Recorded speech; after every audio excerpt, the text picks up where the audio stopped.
Que a paz de Jesus esteja com todos. Queridos amigos, novamente estamos aqui, todos nós, em nossos momentos preciosos, né?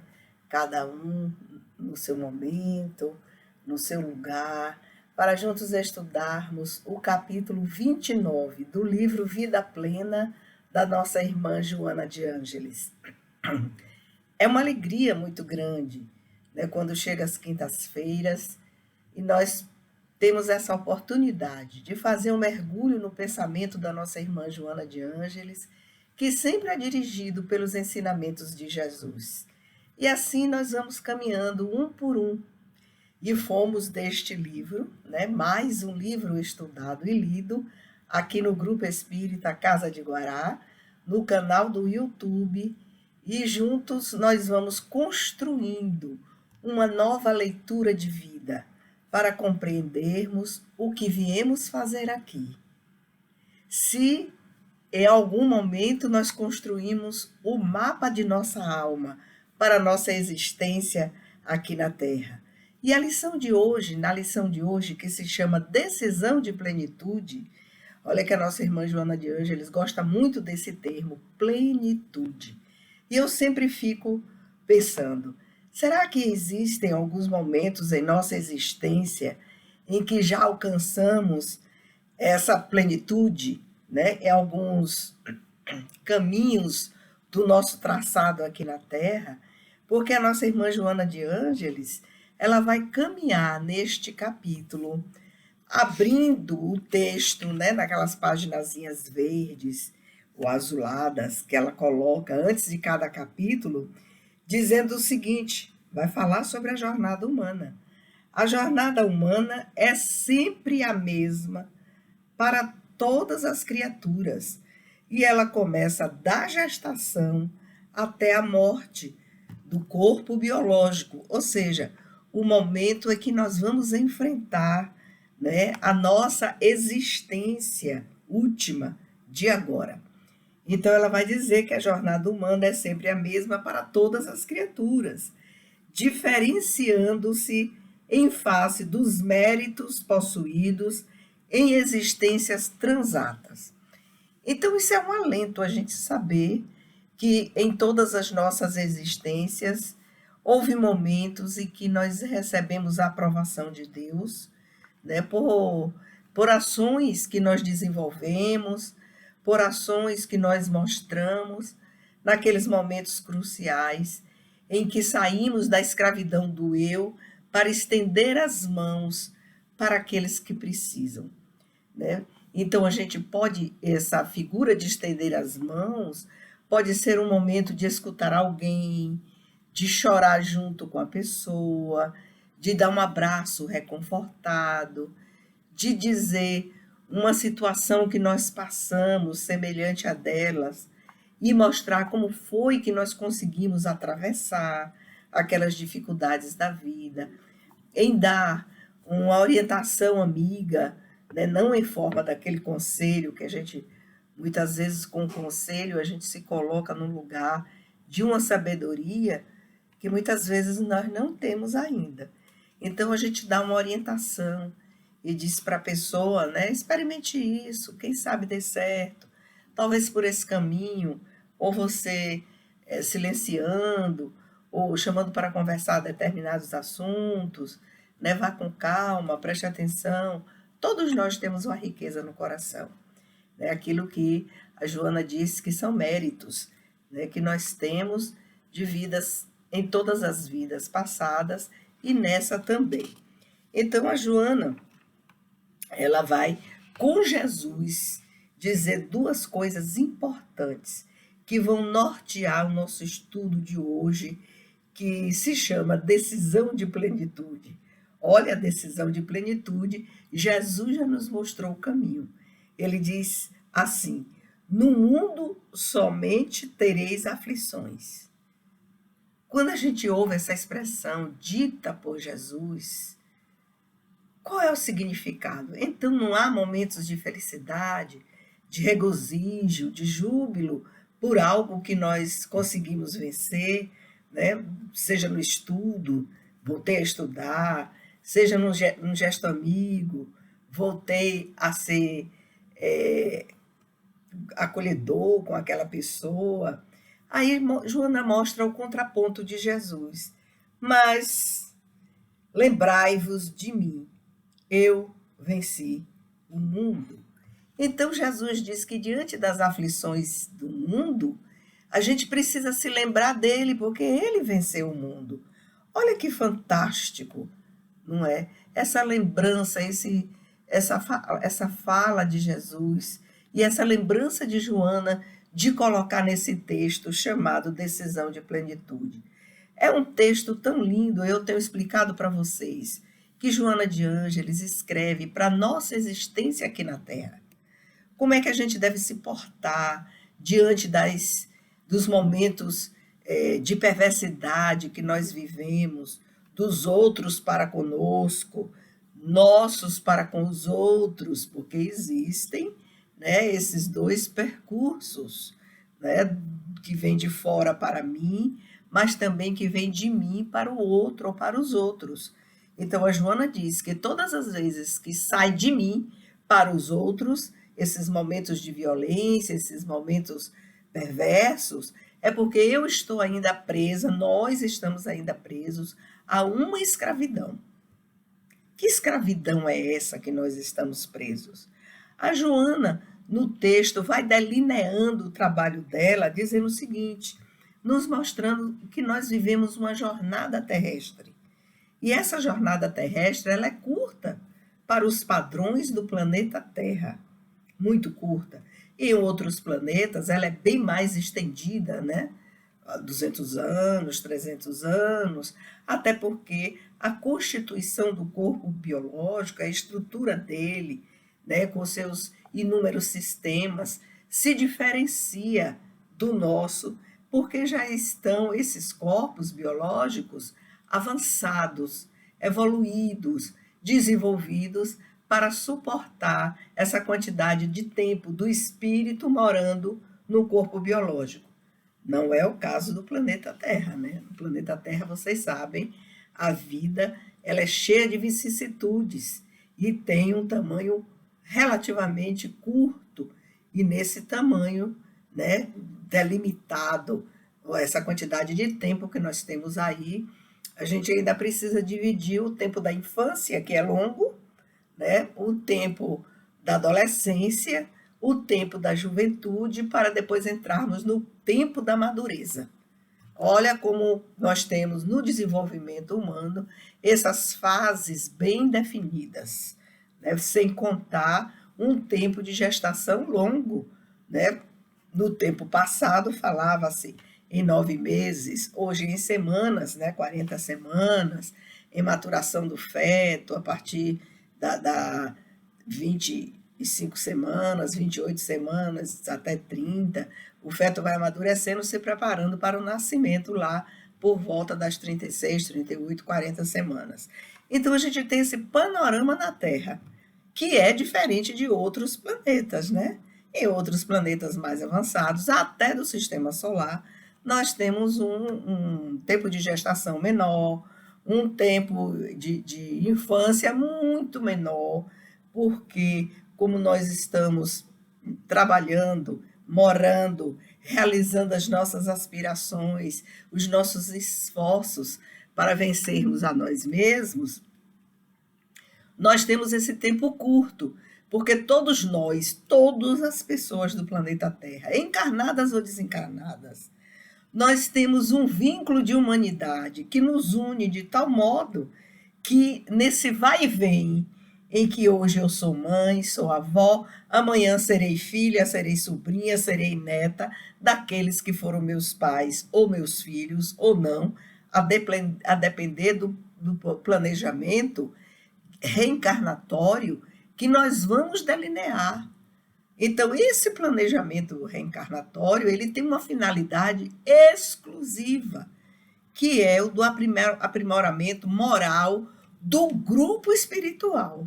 Então, eu tenho meu planejamento próprio, cada uma das pessoas que compõem o meu grupo espiritual evolutivo tem os seus próprios, mas temos também um planejamento em grupo em que aqueles que estão em melhores condições morais conseguem ajudar aqueles que estão em menor condição moral, né? Não é bem consegue ajudar a expressão, seria ter a possibilidade de ajudar, porque é possível que o outro não queira aceitar, né? Ainda não está amadurecido para tal, não tem ainda o discernimento construído para saber separar, né, o que se está vivendo, o que se está recebendo de orientação para ter uma vida mais feliz.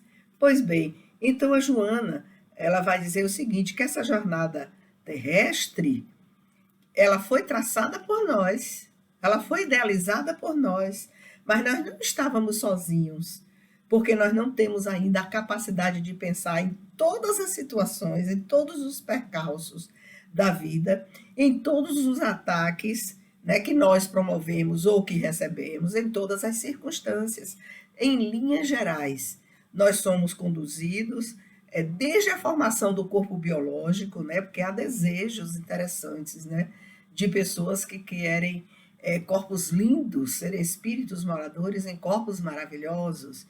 E aí o anjo da guarda diz, olha, você já claudicou, já errou muito, porque em outra existência você tinha esse corpo biológico para os padrões da Terra, entendam? Para os padrões da Terra, um corpo escultural, seja masculino ou feminino, e por isso você caiu bastante nas questões morais, assumiu dívidas, né, enormes por causa disso. Não seria melhor um corpinho biológico, puxa ali da hereditariedade de sua bisavó, um traço que não era muito elegante, da avó, algo, um cabelo que não era assim tão maravilhoso, e vai fazendo esse ajuntamento da hereditariedade genética, corporal, biológica, para então, olha, esse corpinho aqui talvez seja o melhor para você estar na Terra. Quando a gente fala isso, parece incrível, né? Porém, a obra de André Luiz esclarece tudo isso. E a obra fundamental, as obras fundamentais da doutrina espírita nos ensinam sobre isso. Então, basta a gente ter um tempo para ler acuradamente, observando, anotando, aprendendo em cada capítulo. Olha o que é que nos ensina cada capítulo da obra de André Luiz. É fantástico, é uma maravilha. Inclusive, aqui fazendo um parênteses, quem nunca leu a obra de André Luiz, vão estudar o livro Nosso Lar no canal do YouTube do Haroldo Dutra. Ele tem um canal, né, tem vários, aliás, cada canal para um trabalho específico. Mas esse de estudo do livro Nosso Lar é perfeito. Você com o livro na mão, porque ele numerou os capítulos, ele estudou todos os capítulos, você vai acompanhando e você vai ouvindo as explicações do Haroldo Dutra e olhando no texto. Não há estudo dirigido melhor do que esse. Assim como nós também estamos fazendo aqui, né, com o livro na mão, vocês com o livro na mão, vão ouvindo, vão vendo, vão maturando as ideias, vão estudando. Então é isso. A Joana diz que essa jornada terrestre foi traçada por nós nessa forma de fazer, mas que ela é de profunda responsabilidade. As pegadas do caminho são pegadas que vão enfrentar altos riscos.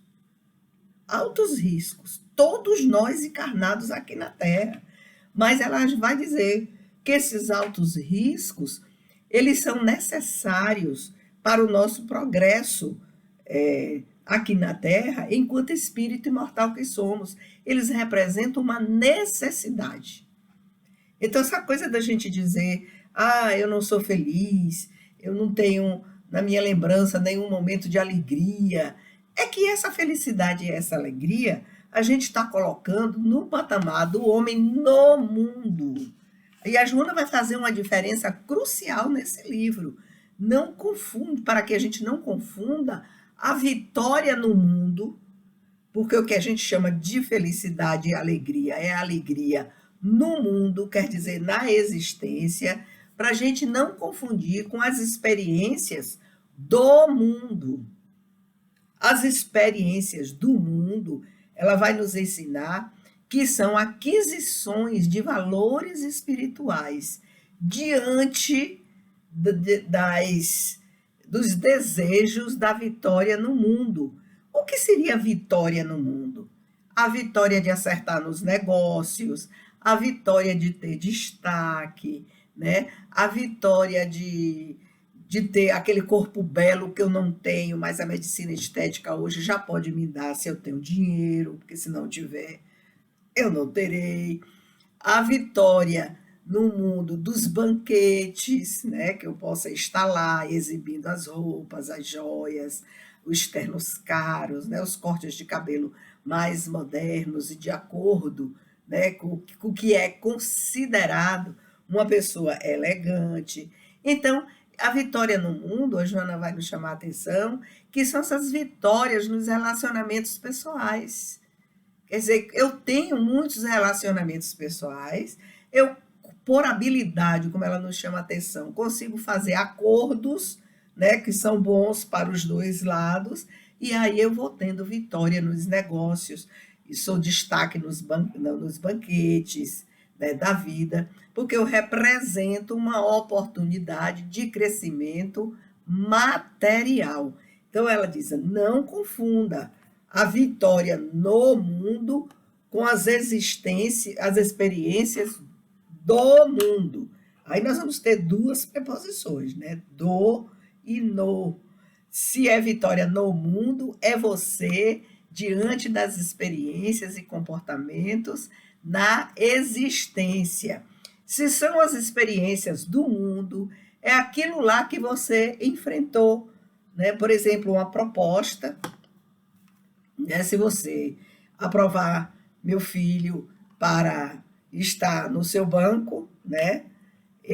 Então eu vou ter uma vitória no mundo. Mas olha, eu estou pedindo algo que pode ser imoral e ilegal. Até, não é? Porque aí vem as exigências do mundo. Quais são as exigências para eu considerar uma aquisição de valor moral? Olhe, eu não vou pedir, né? Para que aquele moço, que eu não sou amiga dele, né? Eu sou conhecida, né? Que ele arranje um trabalho para você ter destaque nas vitórias no mundo. Então a gente tem que aprender, a Joana diz, a gente tem que aprender o discernimento do que tem valor moral, do que não tem valor moral.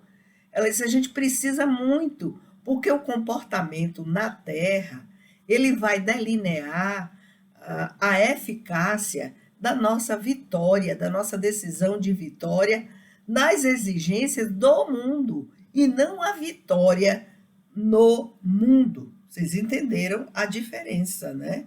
E isso é muito difícil, porque ela diz que é o seguinte, que existe em todo ser humano encarnado uma fantasia, que é uma fantasia humana, né, a respeito da existência corporal, a existência na Terra. Ela chama de fantasia, que é considerado quando você vence no mundo dos negócios, dos destaques, dos banquetes, ela chama isso de fantasia.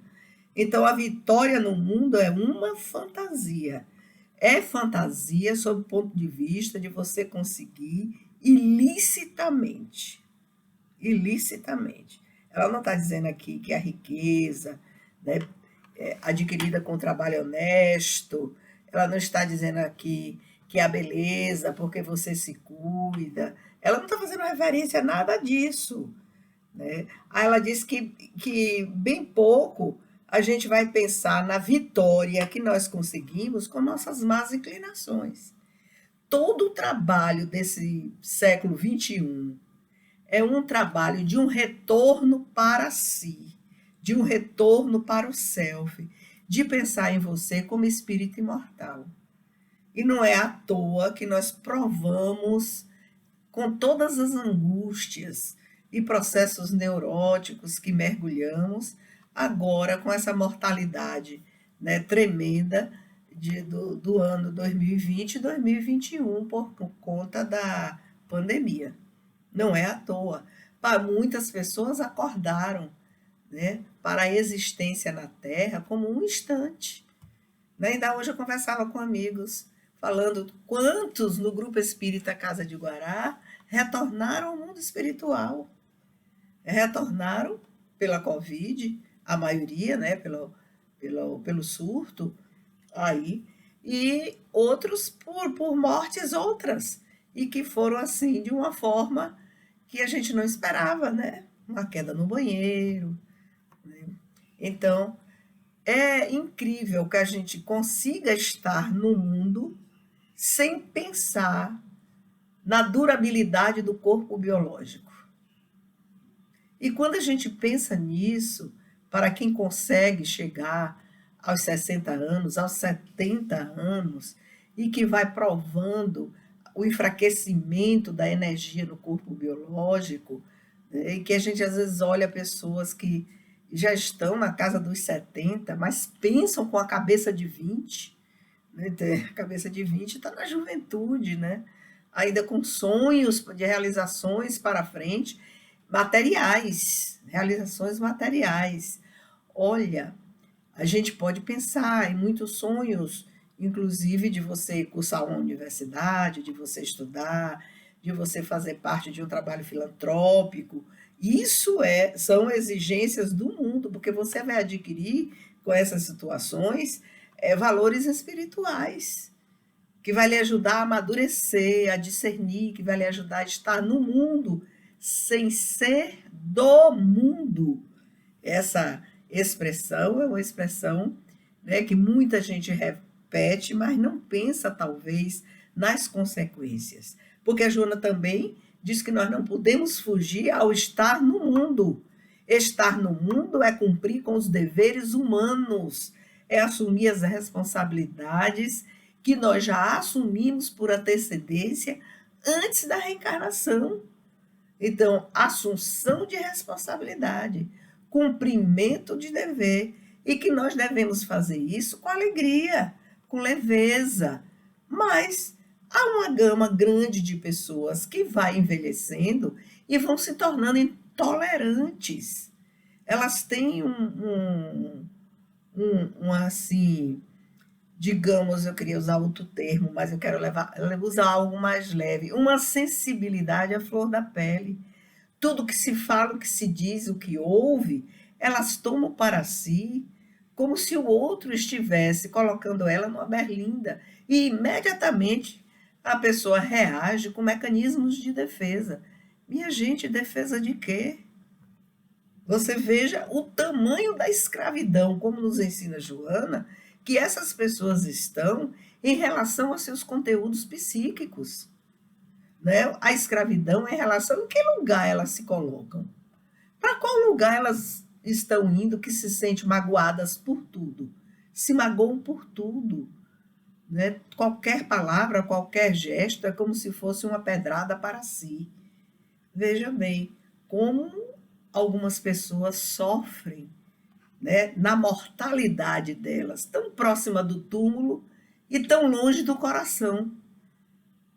Então, a Joana diz que o verdadeiro cristão, né, ele é parecido com todos os indivíduos, ele não é diferente de ninguém. O que faz a diferença do verdadeiro cristão é essa conduta moral. Você entrou na roda viva das provações. Aí você precisa lembrar de Jesus. O que é que Jesus disse? No mundo somente tereis aflições. Foi isso que Jesus disse, para nos ensinar. Mas lembrai-vos de mim, que venci o mundo. Lembrai-vos de mim, que venci o mundo. Provou a imortalidade, provou os mecanismos de dissolução das células e do corpo biológico, né, em que nós estamos ainda engatinhando, né, nessas novas teorias físicas, para além da física de Newton. A gente ainda engatinha bastante, porque estamos presos ainda, né, às teorias do passado, com dificuldade de assumir as inovações, assumir essas mentes que são vanguardistas e que estão por aí publicando, escrevendo, dizendo tudo, mas a gente nem chega perto, muitas pessoas, né, milhares de pessoas, desse fanal de produção, né, de ideias, digamos assim, para o século 22. Aí nós vamos ter que caminhar muito nesse século 21 e já caminhamos 2 décadas, né? Já temos mais de 2 décadas caminhadas pelo século 21. Talvez lá pela metade do século 21 a gente comece a acordar um pouco, mesmo estando no mundo espiritual desencarnado, acordado, porque pode ser que muita gente, né, continue dormindo, né, o seu sono eterno, segundo as ideias, o pensamento cristaliza as ideias, você vive as ideias depois da desencarnação. Mas o consolo é que sempre é um espírito amigo, um anjo guardião, a força de Deus, que vem nos socorrer e nos ajudar para a gente acordar.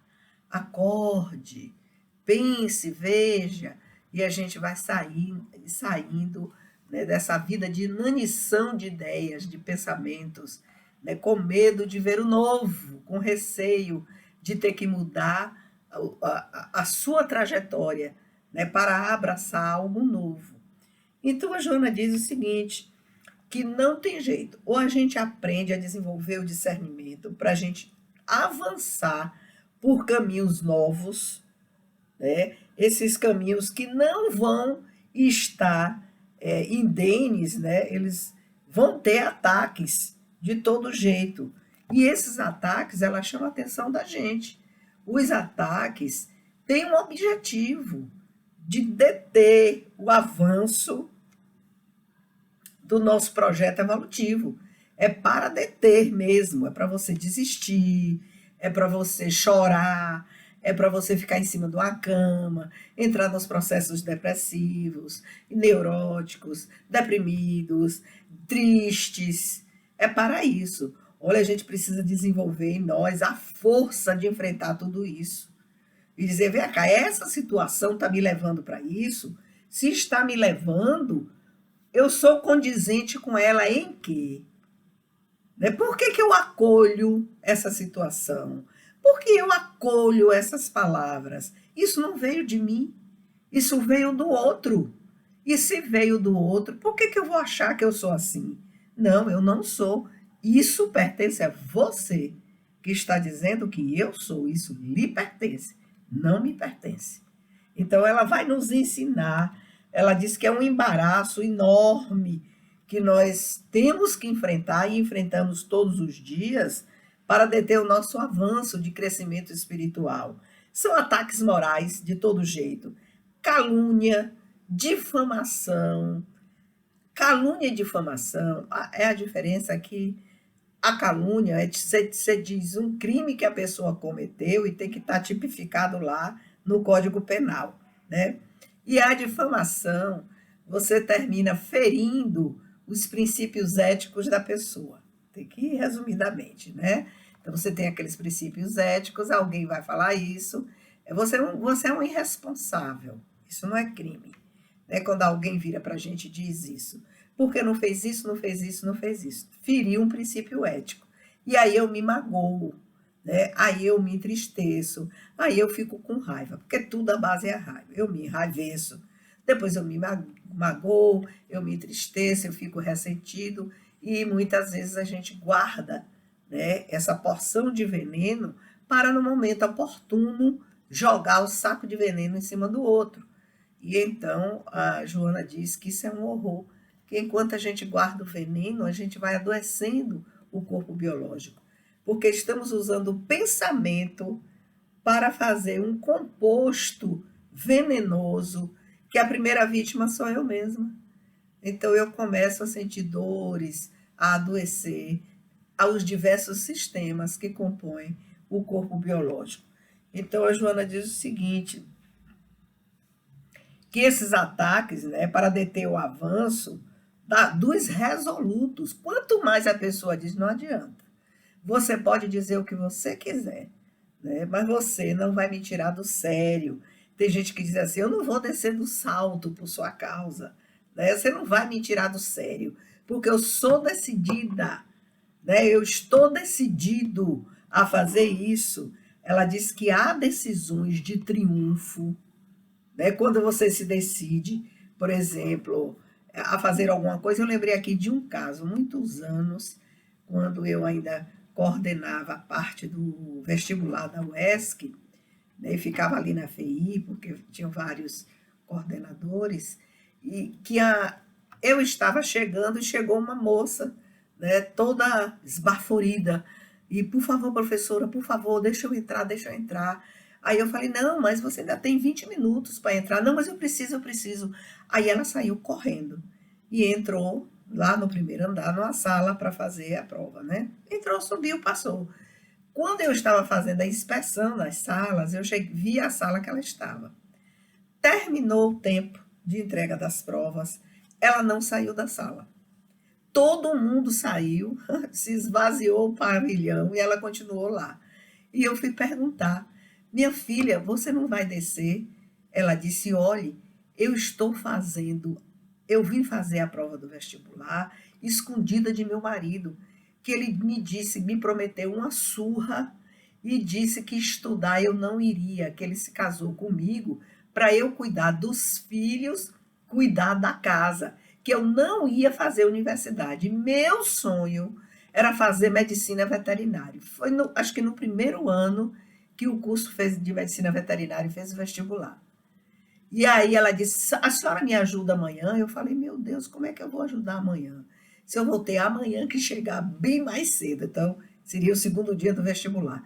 Mas eu aí disse assim: mas que ousadia desse cara, né? Tu vais passar. Aí no outro dia eu cheguei mais cedo ainda, fiz tudo e esperei ela chegar. Ela chegou numa capa, vestida numa capa amarela, entrou, uma capa de chuva, que não estava chovendo não, mas ela estava na capa. Aí ela entrou, foi para a sala. O terceiro dia, a mesma coisa. Aí, professora, pelo amor de Deus, olha o resultado para mim. Eu digo: mas eu olhar o resultado para você? Eu posso olhar. E me deu o telefone. A senhora vai saber primeiro que eu. Só olhe se eu passei. Olha, menina, eu fiz isso. Aí, quando o resultado chegou, né, que eu olhei, o nome dela estava lá. E eu liguei para ela. Eu só fiz assim: fulana, Vitória. Aí ela deu um grito no telefone, né? Aí eu desliguei. Pronto, depois encontrei ela lá na UESC. Você veja, isso é uma decisão resoluta. O que foi que ela fez? Ela disse: eu vou para a universidade e vou fazer o vestibular. Ela foi fazer, depois ficou viúva, depois foi embora para o Mato Grosso e depois usou, né, o que aprendeu no curso de medicina veterinária, fez outros cursos. Na época que eu falei com ela, ela trabalhava com inseminação em cavalos. Tá vendo aí como é que é a vida? Aí o cara foi embora e ela, com o curso de medicina veterinária, resoluta. Ela não ouviu os impropérios, os ataques violentos que o marido fazia com ela, as humilhações terríveis para ela não ir para a universidade. Mas ela foi. É assim que a gente tem que se portar. A Joana diz: não olhe para desânimo. Você ficar desanimado, angustioso, angustiosa, revoltado, revoltada, né, ficando com seus sentimentos atribulados, que lhe leva à fuga, à deserção, a desencantamento, essa moça aí que eu contei a história para vocês, jamais ela se entregou a isso. Ela enfrentou e fez o que devia fazer. Agora me diga se não era um anjo de guarda bom orientando essa menina. Ela lá sabia que ia ficar viúva e que um dia ela ia embora para o Mato Grosso, levando os 3 filhos, e lá ela ia ser uma pessoa independente, usando os conhecimentos do curso que ela fez de medicina veterinária. A vida é assim, sabe? Há delineios que a gente precisa tá com Cristo, pensando nele. Eu venci o mundo. Então, é isso, nós vamos encontrar, é no seio da família mesmo, né, as atribulações, para que a gente entre nesse desânimo, né, que a Joana nos fala aqui, nesse desencanto. E uma forma de fugir da vida hoje, na juventude, por exemplo, a gente está vendo aí a depressão e o suicídio. Então, são pensamentos ruins, ruins que eu estou tendo, e aí lá vem os caminhos, né, dos processos depressivos, um deles que são ataques sutis é na questão do sexo, né, que é um desmembramento da energia da sexualidade. Então, esses espíritos malévolos ainda, que são nossos irmãos, eles conseguem fazer essa dubiedade da energia da sexualidade, porque a energia da sexualidade ela é criativa. Então, eles contornam, distorcem e fazem um chamamento para o sexo, confundindo as polaridades masculina e feminina. E aí, nessa confusão, a gente vê moças, rapazes de família, né, na hora da opção sexual, ou quando estão definindo isso aí, eles entrarem num processo terrível de fuga, né, terrível de fuga pelo suicídio, né, de fuga para as drogas, e estamos vivendo essa realidade muito triste que está aí. A Joana diz assim, ó os conselhos que ela vai dar. Não aceites o lixo moral de ninguém. Aprenda a enxergar que aquilo que o outro está tentando lhe induzir é um lixo moral. Mas como é que eu vou saber que é um lixo moral? Estude os ensinos de Jesus. Presta atenção no que ele nos coloca para raciocinar, né? Aqueles que se opõem a você e querem te levar para caminhos escusos é por ciúme e inveja. Então, eles estão ali, eles estão mentalmente ligados a espíritos desencarnados infelizes. É assim que Joana fala. Estão ligados a espíritos desencarnados infelizes que utilizam jovens encarnados para bagunçar sua cabeça. Esses encarnados que estão ligados a essas entidades, eles só produzem lixo moral e querem te confundir, porque eles encarnados têm inveja de você, têm ciúme de tudo. E aí eles estão atrelados, né, a essa enorme horda, né, de espíritos infelizes que te comandam. Não são esses espíritos infelizes que têm inveja de você, não. São os encarnados mesmos que te dão conselhos de todo jeito para você sair de sua rota, né? São esses ataques. Porque os desencarnados infelizes fazem parte de um projeto muito maior do que posso imaginar, do que a gente possa imaginar. E esse grande projeto de destruição da Terra e de destruição das orientações de Jesus é algo antigo, que já está aí sendo posto em prática e sendo acentuado nesse milênio que nós estamos vivendo. Na verdade, começou a se acentuar a partir dos anos 60, foi pós-guerra, Segunda Guerra Mundial, que aí vamos destruir, pegou o planeta Terra desorganizado, duas guerras no mesmo século, século XX, marcado por duas grandes guerras. Então, essas milhares de almas desencarnadas rolando aí pelo mundo, né, e os bons espíritos tentando ajudar de todas as formas, e aí é algo muito mais profundo, que nós vamos aprender sobre isso com as 4 obras do nosso irmão Manuel Filomeno de Miranda, as últimas dele, Transição Planetária, Amanhecer do Novo Dia. Por isso que a gente precisa estudar, para a gente aprender, porque senão como é que nós vamos sair do senso comum?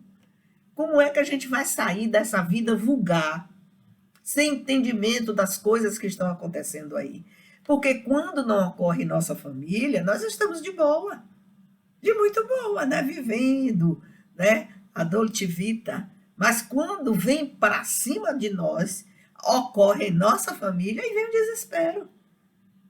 É preciso entender o mecanismo. A Joana diz, não aceite lixo moral, né? Foque sua mente em seu objetivo. Foque tudo que vier desfocar do seu objetivo, seja noivo, marido, amigo, namorado, ficante, né? Não importa. Tirou você de seu objetivo, não perca tempo com programa de autodefesa. Nem discuta com esse povo. Deixa eles falarem. Eles falam, problema deles. Coloque sua mente em outro patamar. A Joana diz: olhe para o céu. Tem gente que olha para o céu e só vê escuridão. Pois tem gente que olha e vê estrelas no céu. Gente, que coisa mais linda isso. Olhe para baixo, ela disse, tá vendo? Não se queixe porque está chovendo, porque está fazendo sol, porque está isso, porque está aquilo. Ela disse, se você olhar para baixo e enxergar toda essa tribulação de guerra, de ódio, de lutas que estão aí, bote seu olhar para o alto, porque lá no alto você vai encontrar diamantes luminescentes. Nós estamos em sementeira. Esse é nosso momento de semear, não é de colher.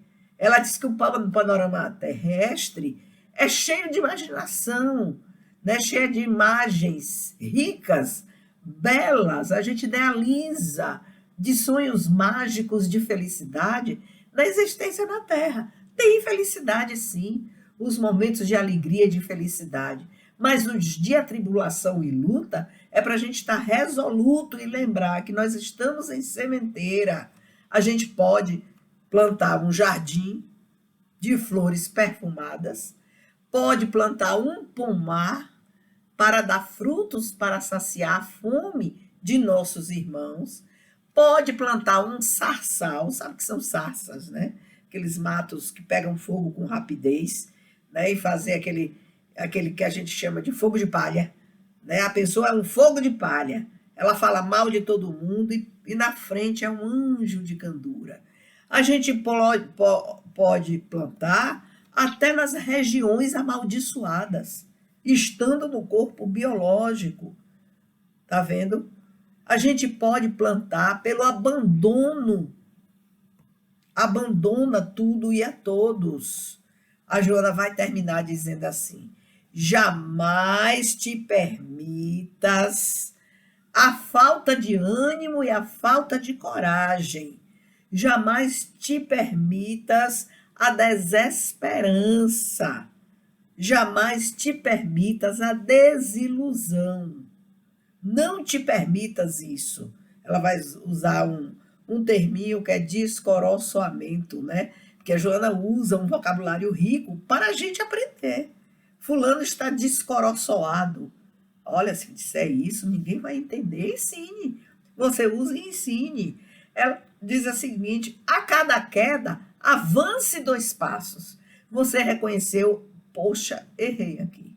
Fui mal, né? Devia ter sido menos dura, não ter dito isso, menos duro, não ter pensado, prestar atenção nos pensamentos, devia não ter pensado isso de fulano. Então, se você caiu, avance 2 passos.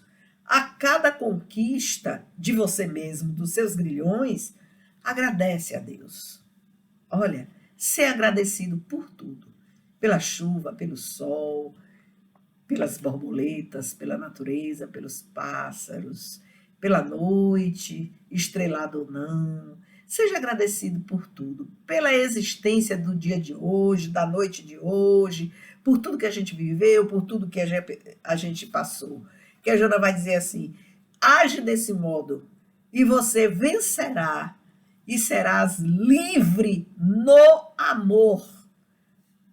Olha que coisa linda, ser livre no amor. Mas você só será livre no amor quando você vencer a escravidão que existe dentro de você.